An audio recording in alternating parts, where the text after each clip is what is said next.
Je sors tout juste de notre session exclusive qu'on fait tous les 15 jours dans le programme d'expérience. Et le thème de cette session, c'était être heureuse en amour.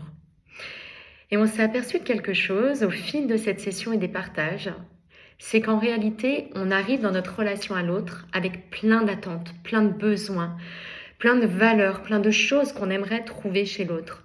De la confiance, du respect, de la gentillesse, de la douceur. Et en creusant un petit peu, on s'est aperçu qu'en réalité, toutes ces choses qu'on attend chez l'autre, en premier lieu, on les attend chez l'autre parce qu'on ne se les donne pas à soi-même.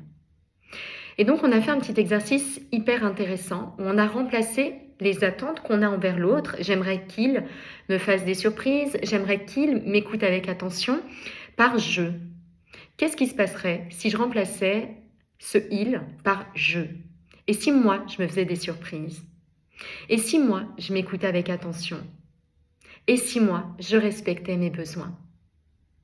Et en réalité, si on aborde la relation à l'autre de cette nouvelle façon, à savoir en commençant déjà par nourrir ses propres besoins naturels qu'on a, si on commençait déjà à cultiver ces valeurs et ces facettes en réalité de notre nature qui sont là, eh bien on se tournerait vers l'autre de manière beaucoup plus saine, de manière beaucoup plus pure, parce qu'on aurait nettoyé en fait au préalable les besoins, les attentes, les croyances, le bagage en fait avec lequel on arrive dans la relation à l'autre et qui fait que ça devient vraiment compliqué.